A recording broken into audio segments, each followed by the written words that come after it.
La ilaha illallah. La ilaha illallah. La ilaha illallah. Selamat datang di Sahabat Horor. Dengarkan cerita-cerita misteri yang bikin merinding tiap episodenya. Jangan lupa subscribe, like, komen ya. Udara di desa Pucuk Sari tidak pernah seberat dan sedingin malam itu. Jam dinding kayu tua di ruang tengah rumah Hasan menunjukkan pukul 2.30 dini hari. Seharusnya ini adalah waktu di mana desa itu tenggelam dalam keheningan total. Tetapi malam ini hening itu terpecah oleh isak tangis yang tertahan dan gumaman doa. Siti Aisyah, istri Hasan, telah meninggal dunia. Kematian Siti datang secara mendadak. Hanya 3 hari yang lalu, ia masih tertawa saat memasak sayur lodeh favorit Hasan.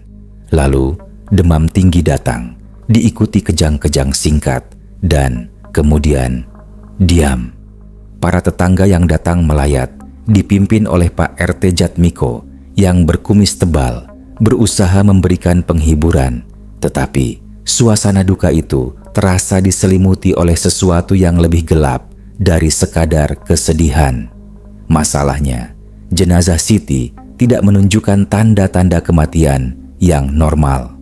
Hasan duduk termangu di samping tubuh kaku istrinya, mencoba menahan air matanya, tetapi pandangannya terpaku pada wajah Siti. Wajah itu tidak damai. Matanya tertutup rapat, tetapi lekukan di sekitar bibirnya seperti menahan jeritan yang tak sempat keluar.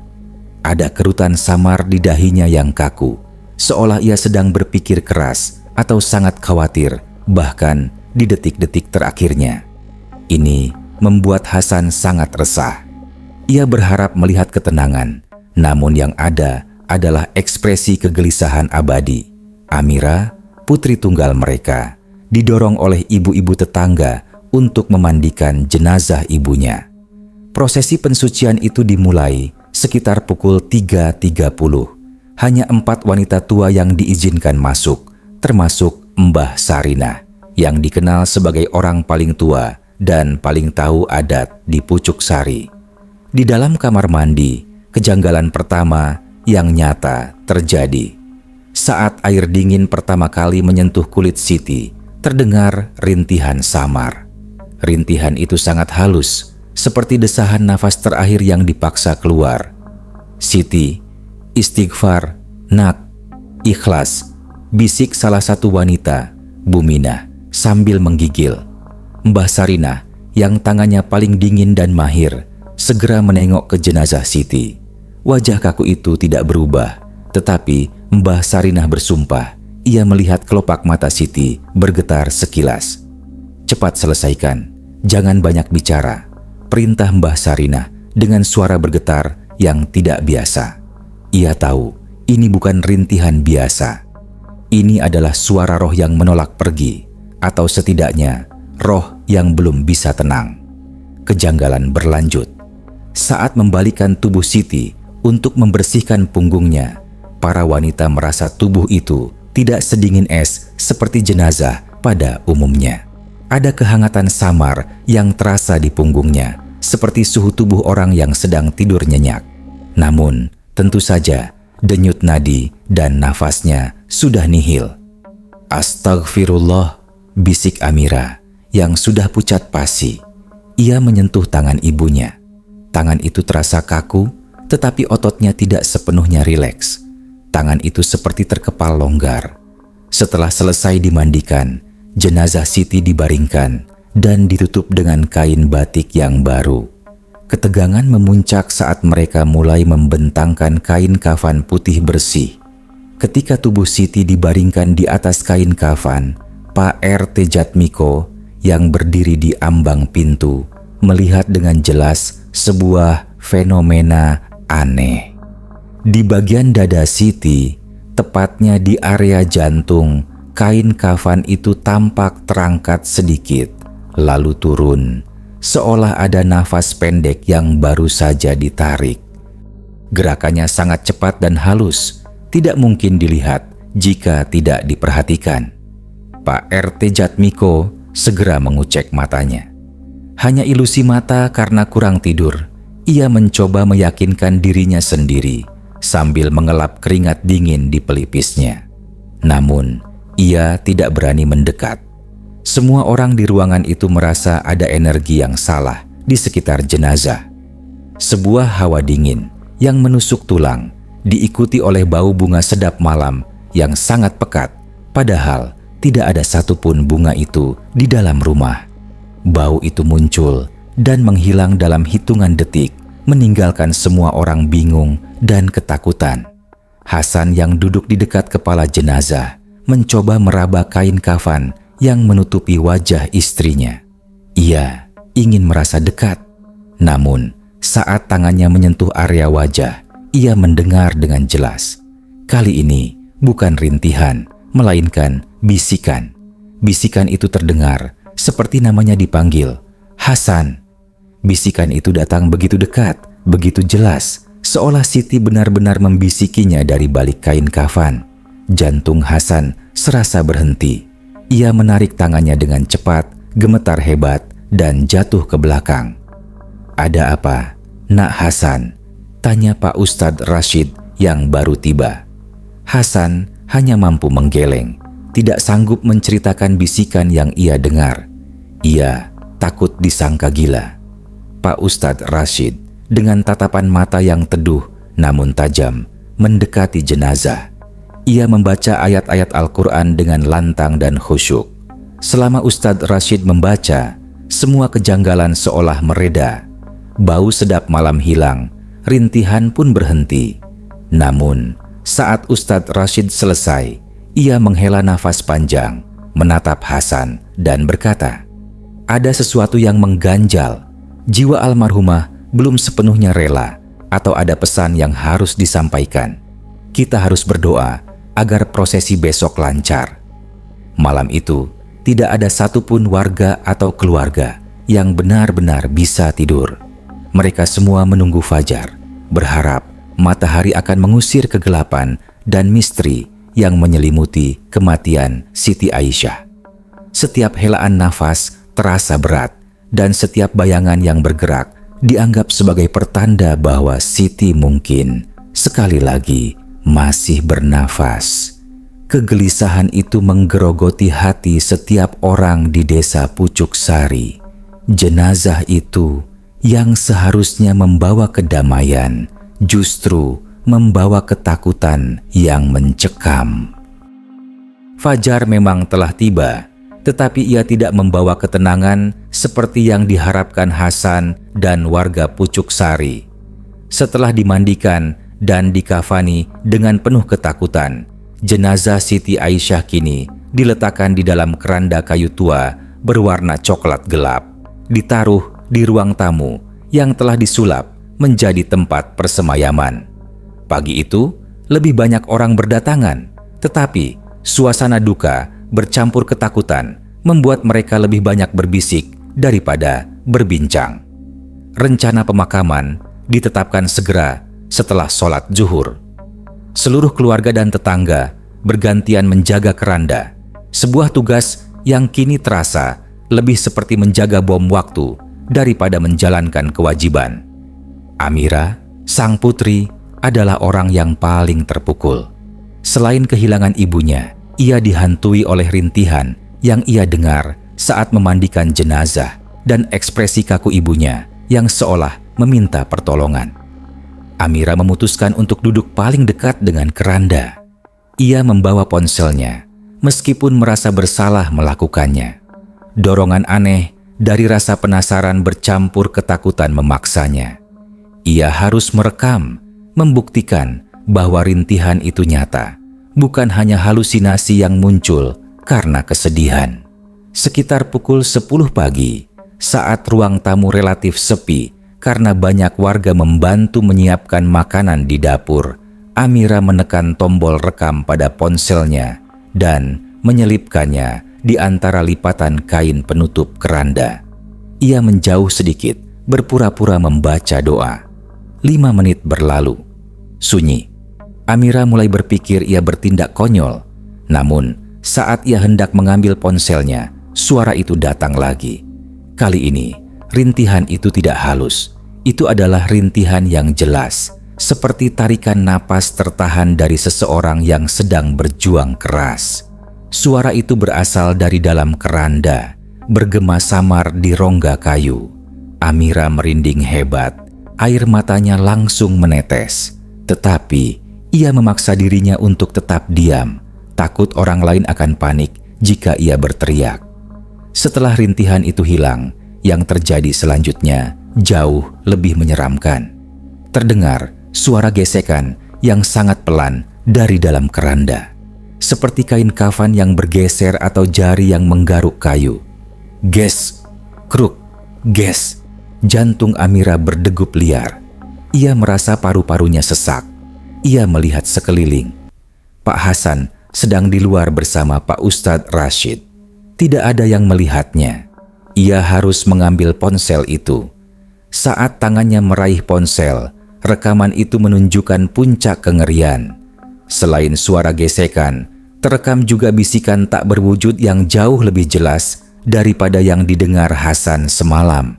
Bisikan itu tidak memanggil nama, tetapi mengeluarkan kata-kata yang tidak dapat dipahami, terdengar seperti bahasa kuno atau desahan putus asa yang terpotong-potong. Amira segera menghentikan rekaman, tangannya gemetar hebat. Ia tidak berani mendengarkan ulang saat itu juga. Ia hanya menyimpan bukti bahwa ibunya benar-benar tidak tenang. Sementara itu, di dapur, keanehan lain muncul. Buminah, salah satu yang memandikan jenazah, sedang menyiapkan kopi. Tiba-tiba, seluruh lampu rumah berkedip-kedip cepat, seperti korsleting. Padahal, listrik desa Pucuk Sari terkenal stabil. Kedipan itu berlangsung sekitar 10 detik, membuat semua orang berteriak kecil. "Kenapa listriknya, Pak RT?" tanya Buminah cemas. Pak RT Jatmiko memeriksa saklar utama. Semuanya baik-baik saja. "Mungkin cuma tegangan turun," katanya, berusaha merasionalisasi. Namun, saat lampu kembali normal, mereka semua menyadari satu hal. Bau sedap malam itu muncul lagi, lebih kuat dari semalam. Bau yang menyengat membuat kepala pusing dan terasa dingin di tenggorokan. Bau ini terpusat di sekitar area ruang tamu, dekat keranda. Pak Ustadz Rashid yang sedang berdiskusi di teras merasakan perubahan drastis pada udara. Ia bergegas masuk. "Bau apa ini?" tanya Pak Ustadz Rashid, wajahnya tegang. "Bunga sedap malam, Ustadz, padahal kita tidak punya bunga itu," jawab Hasan dengan mata berkaca-kaca. Ini sudah yang kedua kalinya. Pak Ustadz Rashid segera menuju keranda. Ia tidak takut, tetapi ia waspada. Ia menunduk dan mendekatkan telinganya. Ia mencoba mendengarkan rintihan atau bisikan, tetapi kali ini yang ia dengar adalah suara seperti tetesan air yang sangat cepat dan berirama, seolah ada sesuatu yang meleleh di dalam keranda. Saat Pak Ustadz Rashid menyentuh kayu keranda, kayu itu terasa dingin membeku, jauh lebih dingin daripada udara pagi Pucuk Sari. Ia membaca ayat kursi dengan suara yang tenang dan berwibawa. Perlahan, bau sedap malam itu meredup dan suara tetesan air itu menghilang. Pak Ustadz Rashid menoleh ke Hasan. "Hasan, aku harus berbicara jujur. Jenazah istrimu menunjukkan perlawanan. Dia tidak mau meninggalkan rumah ini, atau ada sesuatu yang sangat penting yang mengikatnya di dunia ini. Sesuatu yang ia anggap belum selesai." "Apa yang harus kami lakukan, Ustadz?" "Kami takut," jawab Hasan. Suaranya tercekat. Ustadz Rashid menatap Amira yang masih memegang ponselnya erat-erat. Ia melihat ketakutan yang dalam di mata gadis itu. "Kita tetap harus menjalankan kewajiban. Jenazah harus segera dimakamkan. Tetapi, tolong, sebelum diangkat, carilah petunjuk lagi. Apakah almarhumah sering menyebut sesuatu, tempat, orang, apapun yang ia cintai atau ia takuti di akhir hayatnya?" Nasihat Pak Ustadz Rashid. Ini bukan hantu jahat, Hasan. Ini adalah isyarat dari roh yang tersesat mencari jalannya pulang. Malam itu, menjelang sholat zuhur, ketegangan fisik dan psikologis mencapai puncaknya. Beberapa warga yang menyaksikan keanehan bau dan lampu berkedip mulai berbisik-bisik, jangan-jangan Siti ini hidup lagi. Desas-desus liar ini beredar cepat. Tepat sebelum keranda diangkat, Mbah Sarinah datang dan dengan berani membuka sedikit penutup wajah keranda. Ia ingin memastikan. Mbah Sarinah mendekatkan wajahnya ke jenazah Siti. Wajah kaku itu tetap sama, tetapi kali ini Mbah Sarinah bersumpah ia melihat bola mata Siti bergerak sedikit ke kiri sebelum kembali diam. Sebuah gerakan mata yang sangat singkat, tetapi disaksikan oleh dua orang di dekatnya. Mbah Sarinah buru-buru menutup kembali penutup itu, wajahnya pucat pasi. Angkat sekarang juga, jangan tunda lagi. Perintahnya, suaranya lantang penuh kepanikan. Sebelum terlambat, kini semua orang yakin mereka tidak membawa jenazah yang damai menuju peristirahatan terakhir. Mereka membawa sebuah misteri yang bergerak, dan misteri itu sedang berjuang untuk berkomunikasi. Waktu menunjukkan pukul 13.30, tepat setelah sholat zuhur. Seluruh warga desa Pucuk Sari berkumpul di depan rumah Hasan. Keranda Siti Aisyah sudah diangkat ke bahu 4 pria kuat. Meskipun mereka adalah pria-pria pekerja keras yang biasa memanggul beban berat, sejak awal pengangkatan, wajah mereka sudah menunjukkan ketidaknyamanan. Berat sekali, padahal almarhumah ini badannya tidak terlalu besar, bisik Saiman, salah satu pemanggul di depan, kepada rekannya, Roni. Roni hanya mengangguk kaku, matanya terfokus lurus ke depan. Berat keranda itu tidak wajar. Rasanya seperti ada beban timah yang terus menekan ke bawah, jauh melebihi berat tubuh Siti.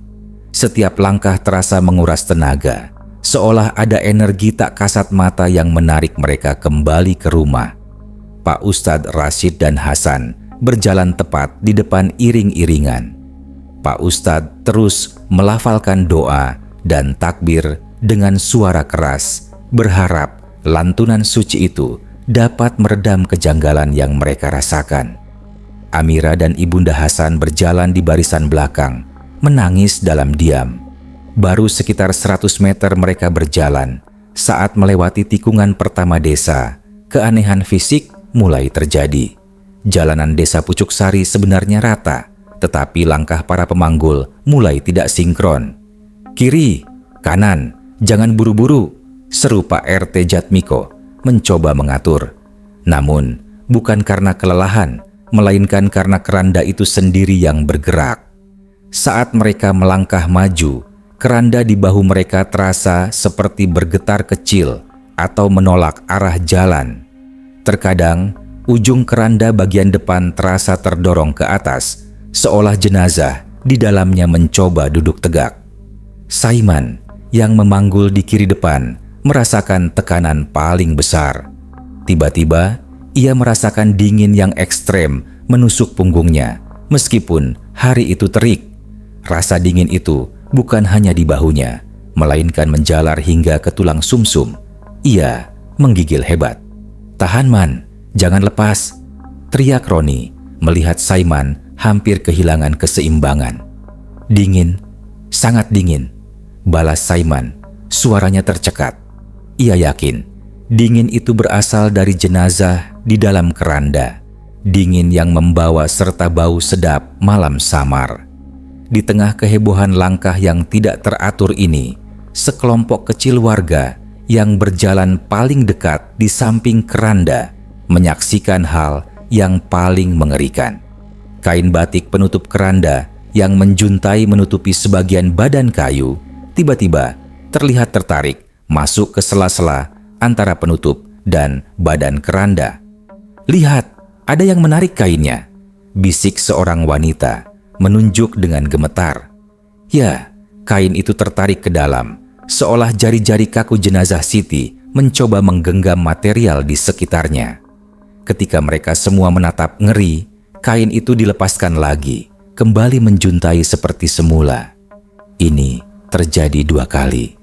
Kepala keluarga yang lebih tua, Pak Lurah Karta, yang ikut dalam rombongan, langsung mengeluarkan sapu tangan dan mengusap wajahnya yang basah oleh keringat dan ketakutan.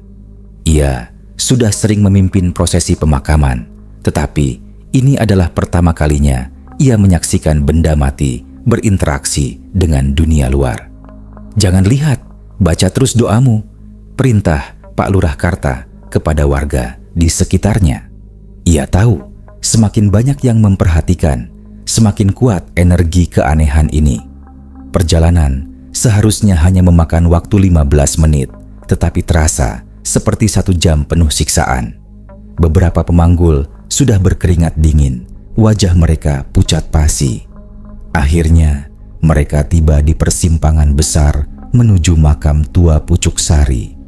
Di persimpangan ini, mereka harus berbelok tajam ke kanan. Saat Saiman dan Roni bersiap membelok, keranda tiba-tiba menarik kuat ke arah yang berlawanan, lurus ke depan. "Hei, kenapa ke sana?" teriak Hasan yang kaget. Keranda itu terasa berontak. Para pemanggul di belakang yang tidak siap dengan tarikan mendadak ini kehilangan pijakan.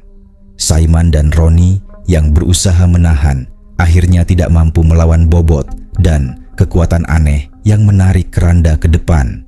Dengan suara brakake yang memekakan, keranda kayu tua itu terjembab keras di tengah jalan, tepat di tanah berdebu persimpangan.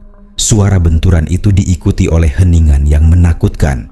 Debu mengepul. Semua orang berhenti, terpaku.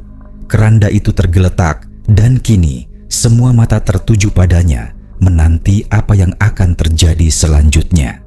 Kejanggalan telah mencapai puncaknya dan kengerian terbesar baru akan dimulai. Semua orang bergidik, siap untuk berhamburan kapan saja. Kepercayaan mereka terhadap prosesi damai telah runtuh total. Debu tebal yang mengepul akibat jatuhnya keranda perlahan-lahan mulai mereda, meninggalkan keranda Siti Aisyah tergeletak miring di tengah persimpangan makam tua Pucuk Sari. Keheningan yang menyelimuti warga sesaat setelah benturan keras itu jauh lebih menakutkan daripada suara apapun. Semua mata, dari Hasan yang panik hingga Pak Ustadz Rashid yang tegang, tertuju pada satu titik, keranda maut itu. Para pemanggul, Saiman dan Roni, terhuyung mundur, wajah mereka kotor dan pucat. Mereka tidak berani menyentuh keranda itu lagi. Mereka telah merasakan sendiri kekuatan aneh yang menarik keranda ke arah yang salah, seolah jenazah di dalamnya memiliki kemauan sendiri. Ketegangan mencapai titik didih. Mereka semua tahu ini bukan lagi tentang kecerobohan atau kelelahan. Ini adalah perlawanan gaib yang nyata. Tiba-tiba terdengar suara derit panjang dari kayu keranda.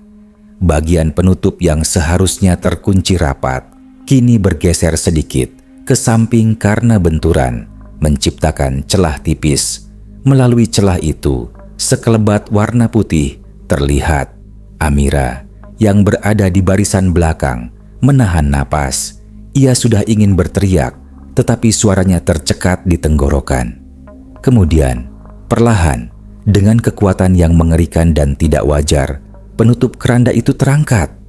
Gerakannya lambat, gemetar, tetapi pasti. Itu bukan dorongan angin atau getaran tanah. Itu adalah dorongan dari dalam. Warga mulai mundur secara refleks, mata mereka melebar ketakutan. Mereka melihat tangan yang dibungkus kain kafan muncul dari celah penutup, kaku dan dingin, mencoba meraih tepi keranda. Jari-jari itu bergerak perlahan, seolah jenazah sedang berusaha keras untuk keluar dari peti mati kayunya. Saat penutup itu terbuka, sepertiganya, semua orang di persimpangan itu melihat dengan jelas. Jenazah Siti Aisyah bangkit. Ia tidak bangkit dengan cepat atau agresif seperti mayat hidup di film horor. Ia duduk tegak dengan tubuh yang kaku, tetapi gerakannya sangat nyata, sangat organik, dan sangat tidak mungkin dilakukan oleh tubuh yang sudah mati lebih dari 12 jam. Kain kafan yang membungkusnya sedikit melorot, memperlihatkan wajahnya yang pucat pasi, namun kini mata Siti terbuka lebar. Bola matanya putih dan keruh, menatap kosong ke kejauhan, tetapi jelas terbuka. Ekspresi kegelisahan yang Hasan lihat semalam kini tergantikan oleh rasa sakit dan keputusasaan yang membeku. Melihat jenazah yang duduk di keranda terbuka di tengah jalan, seluruh warga Pucuk Sari berhamburan. Jeritan pecah di udara. Kepanikan total. Lari, Siti bangun, Siti hidup lagi. Teriak Pak RT Jatmiko. Ia sendiri berlari kencang tanpa melihat ke belakang, bahkan melupakan wibawanya. Pemandangan itu kacau. Orang tua, muda, laki-laki, perempuan, semua berlari menjauh dari keranda, menyisakan Hasan, Amira, dan Pak Ustadz Rashid yang berdiri terpaku, dikelilingi oleh debu dan keranda yang teronggok. Amira menangis histeris. "Ibu, ibu!" Hasan, meskipun takut setengah mati, tidak bisa lari. Itu adalah istrinya. Ia maju selangkah, tangannya gemetar.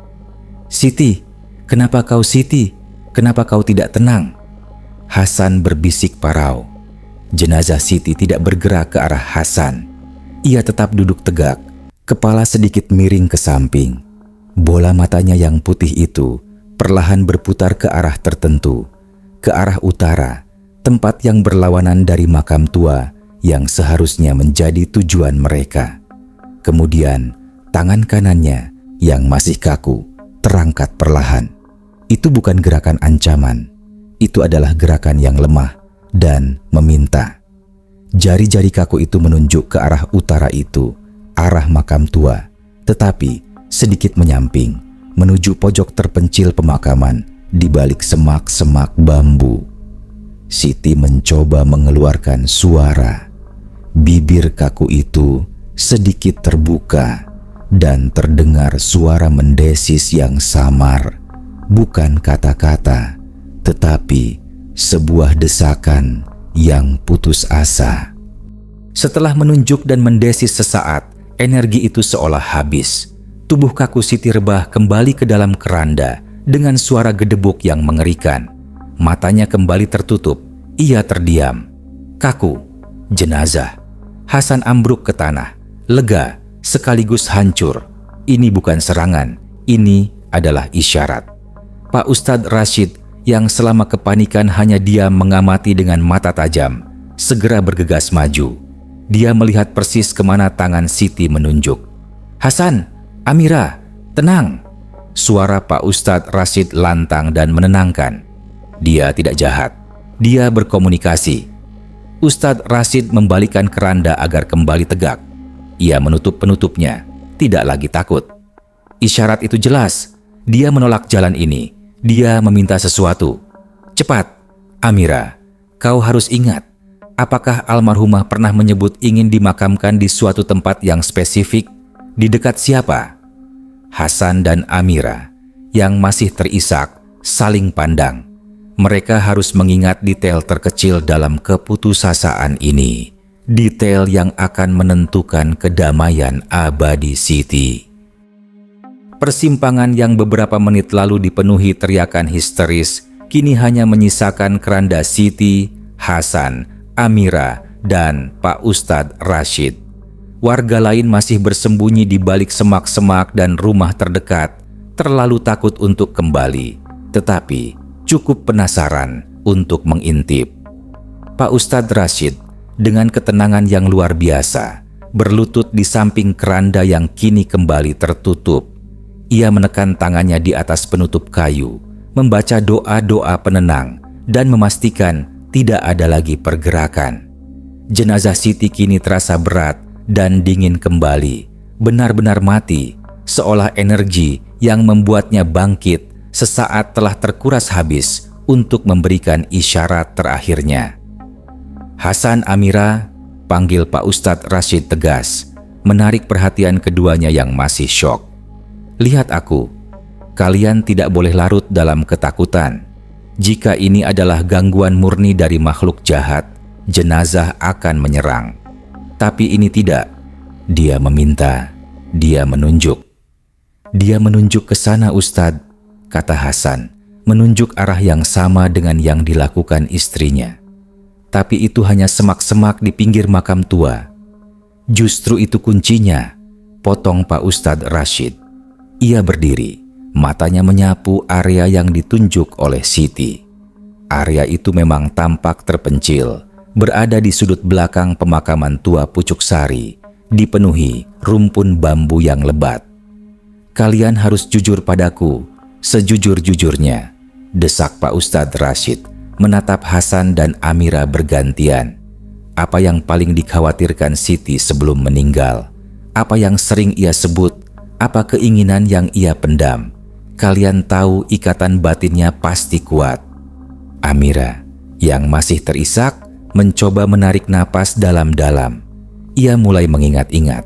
Ibu Siti adalah orang yang sangat mencintai keluarganya. Sejak ayah meninggal, kakek... "Ibu selalu murung Ustadz," kata Amira, suaranya pelan. Tapi akhir-akhir ini, dia sering sekali duduk sendirian di depan foto mendiang nenek. Hasan mengangguk, mendukung pernyataan putrinya. "Betul Ustadz, Siti memang sangat dekat dengan ibunya, Aisyah tua. Ibunya meninggal hampir 20 tahun lalu dan dimakamkan di pemakaman tua di blok paling belakang. Siti selalu bilang, ia takut sendirian di rumah, tapi lebih takut sendirian di sana nanti." Pak Ustadz Rashid memejamkan mata sesaat. Ia mengaitkan semua petunjuk, rintihan kegelisahan, penolakan keranda, kebangkitan yang hanya berupa isyarat penunjukan, dan kini fakta bahwa makam Ibunda Siti berada di blok terpencil pemakaman tua, tepat di arah yang ditunjuk oleh jenazah. "Ini jelas, ini adalah amanah batin," ucap Pak Ustadz Rashid dengan keyakinan penuh. Almarhumah Siti Aisyah tidak bisa tenang karena satu hal. Ia tidak ingin dimakamkan sendirian. Ia ingin dimakamkan di sebelah makam ibunya. Hasan terperanjat. "Astagfirullah. Kami tidak pernah berpikir sejauh itu. Kami hanya siapkan makam umum yang sudah ditentukan RT." "Makam umum itu jauh dari makam ibunya, kan?" tanya Pak Ustadz Rashid. "Ya, sangat jauh Ustadz. Di blok depan sana," jawab Hasan, menunjuk ke arah makam yang seharusnya. Itulah sebabnya dia menolak ke sana. Kekuatan cinta dan ikatan darah lebih kuat daripada kematian. Hasan, jiwanya berjuang mengirimkan pesan terakhir. Jelas Pak Ustadz Rashid. "Dia tidak bangun untuk menakutimu. Dia bangun karena panik akan dikuburkan di tempat yang salah, jauh dari orang yang paling ia rindukan." Kisah horor yang mereka hadapi seketika berubah menjadi kisah cinta dan kerinduan yang menyentuh hati. Ketakutan berganti menjadi rasa bersalah karena tidak memahami isyarat Siti sebelumnya. Pak Ustadz Rashid mengambil keputusan cepat. Ia tahu menunda pemakaman akan memancing masalah dan desas-desus yang lebih liar di desa. "Hasan, segera koordinasi dengan tukang gali kubur. Kita tidak akan memakamkannya di blok depan. Kita akan membuat makam baru tepat di samping makam Ibunda Siti. Itu adalah permintaan terakhirnya yang harus kita tunaikan," perintah Pak Ustadz Rashid. Hasan mengangguk. Air matanya tumpah bukan lagi karena takut, tetapi karena rasa haru dan penyesalan. Ia segera berlari mencari Pak Lurah Karta dan tukang gali kubur, menjelaskan situasinya tanpa menyembunyikan kebangkitan jenazah. Meskipun awalnya sangsi, kesaksian Pak Ustadz Rashid membuat mereka tunduk. Sementara Hasan pergi, Pak Ustadz Rashid dan Amira menjaga keranda. Pak Ustadz kembali membacakan doa, kali ini dengan nada yang lebih menenangkan, seolah berjanji kepada jenazah di dalamnya. "Siti Aisyah, tenanglah. Amanahmu kami terima. kau akan tidur di samping ibumu. Istirahatlah dengan damai." Saat kata-kata itu diucapkan, Amira dan Pak Ustadz Rashid merasakan suhu udara di sekitar keranda tiba-tiba menghangat sedikit. Bau sedap malam yang sempat kembali muncul kini benar-benar lenyap, digantikan oleh aroma tanah dan dedaunan. Siti Aisyah di dalam keranda seolah telah menerima janji itu. Keputusan Pak Ustadz Rashid untuk memindahkan lokasi pemakaman segera dilaksanakan. Hasan didampingi Pak Lurah Karta berhasil meyakinkan 2 tukang gali kubur, Kardi dan Dullah, untuk segera menuju blok belakang pemakaman tua Pucuk Sari. Kepercayaan mereka pada Ustadz Rashid lebih besar daripada ketakutan mereka terhadap jenazah yang bangkit. Keranda Siti Aisyah ditinggalkan sementara di area yang lebih netral, yaitu di musala kecil yang terletak di pintu masuk pemakaman.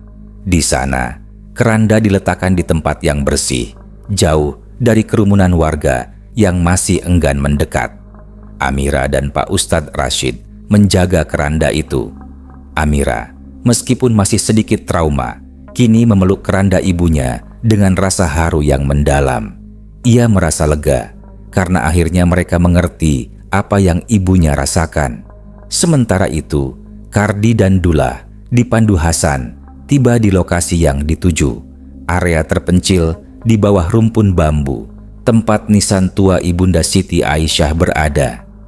"Ini dia, Pak Lurah, makam ibunya Siti," kata Hasan menunjuk nisan kayu yang sudah lapuk. Makam tersebut terletak tepat di sudut pagar pemakaman, area yang jarang dikunjungi dan selalu terasa lebih dingin dan lembab. Tepat di sebelahnya, ada sebidang tanah kosong yang akan menjadi tempat peristirahatan baru Siti. Kardi dan Dullah mulai menggali. Proses penggalian itu terasa sangat sunyi dan khidmat, jauh dari hiruk-pikuk kepanikan di persimpangan tadi. Namun, ada satu hal aneh yang mereka rasakan. Tanah di sana terasa sangat lunak, hampir seperti baru digali, meskipun area itu sudah lama tidak digunakan untuk pemakaman. "Aneh tanah ini empuk sekali, seperti sudah ada yang bantu melunakkannya," bisik Dullah sambil mengayunkan cangkul. Kardi hanya mengangguk setuju, tapi ia memilih diam. Mereka bekerja cepat, didorong oleh janji yang harus segera mereka penuhi agar jenazah itu tidak berulah lagi. Di musala, Pak Ustadz Rashid memperhatikan keranda Siti. Keranda itu diam sempurna. Tidak ada rintihan, tidak ada getaran, tidak ada lagi bau sedap malam. Kayunya terasa dingin normal, seperti benda mati biasa. Wajah Pak Ustadz Rashid mengisyaratkan kepuasan. Isyarat batin Siti telah tersampaikan dan jiwanya kini beristirahat sambil menunggu. Amira merasakan ketenangan yang memancar dari keranda. Akhirnya berani membuka sedikit penutup keranda yang sempat bergeser saat di persimpangan. Ia ingin melihat wajah ibunya sekali lagi, meyakinkan diri bahwa ibunya kini benar-benar damai. Saat ia melihat wajah ibunya, sebuah perubahan kecil namun signifikan terlihat. Kerutan kegelisahan yang terpampang di dahi Siti sejak kematiannya kini telah menghilang. Wajahnya kembali kaku, tetapi ia terlihat damai, seolah senyum samar telah kembali membeku di sudut bibirnya. Ekspresi Siti kini adalah ekspresi yang menyerah dan menerima. "Ibu sudah tenang, Nak," bisik Pak Ustadz Rashid yang melihat perubahan itu dari kejauhan. Kekuatan cinta seorang anak dan ibu memang luar biasa. Setelah sekitar 1 jam penggalian, Hasan kembali ke musala. Wajahnya letih namun lega. "Ustadz, makam sudah siap, tepat di samping makam almarhumah ibu." Segera keranda Siti diangkat lagi. Kali ini tugas menggotong terasa jauh lebih ringan. 4 pria yang mengangkat keranda kini melangkah dengan mantap. Tidak ada lagi goyangan atau tarikan aneh. Beban di pundak mereka terasa wajar, seolah beban gaib yang selama ini memberati telah diangkat. Mereka membawa Siti menempuh jalan yang berlawanan dari rencana awal, berjalan menuju rumpun bambu yang sunyi. Para warga yang sebelumnya bersembunyi, kini perlahan-lahan keluar dan mengikuti, berjalan di belakang iring-iringan dengan tenang. Rasa penasaran telah mengalahkan rasa takut mereka. Mereka ingin menyaksikan akhir dari drama supranatural ini. Setibanya di liang lahat yang baru digali, prosesi pemakaman dilakukan. Hasan dan saudaranya turun ke dalam lubang. Dengan hati-hati, jenazah Siti dikeluarkan dari keranda. Ketika tubuh Siti diletakkan di tempat peristirahatan terakhirnya, persis di samping makam ibunya, sebuah kehangatan yang lembut dirasakan oleh Hasan yang ada di dasar kubur. Dan saat mereka melepaskan kain kafan dari kepala Siti untuk yang terakhir kalinya, semua yang melihat dari atas menyaksikan wajah Siti tetap tenang dan damai. Proses penguburan diselesaikan dengan cepat. Azan dikumandangkan dan doa-doa penenang dilafalkan. Sejak Siti Aisyah diletakkan di liang lahat yang baru, tepat di samping makam ibunya, semua keanehan dan teror yang menyelimuti desa Pucuk Sari selama 2 hari terakhir lenyap sepenuhnya. Tidak ada lagi rintihan, tidak ada lagi bau sedap malam, dan yang paling penting, jenazah itu tak pernah bergerak lagi. Ia telah mendapatkan apa yang ia inginkan, damai di sisi sang bunda. Sore itu, desa Pucuk Sari kembali diselimuti keheningan, tetapi kali ini, itu adalah keheningan yang berbeda. Keheningan yang dipenuhi kedamaian dan kelegaan. Prosesi pemakaman Siti Aisyah di lokasi barunya, tepat di sebelah makam ibunya, Aisyah tua, telah berakhir. Semua warga yang sempat menyaksikan kengerian di persimpangan kini berdiri mengelilingi makam ganda itu. Mereka tidak lagi diliputi rasa takut, melainkan rasa haru. Mereka menyaksikan dengan mata kepala sendiri bagaimana sebuah permintaan batin, sebuah ikatan spiritual mampu memanifestasikan dirinya melampaui batas kematian. Setelah semua orang menaburkan bunga dan menyiram air, Pak Ustadz Rashid memimpin doa penutup. Suaranya lantang, khusyuk, dan penuh penekanan. Di akhir doa, Pak Ustadz Rashid menoleh kepada Hasan dan Amira, serta seluruh warga yang hadir. Saudara-saudaraku sekalian, ia memulai.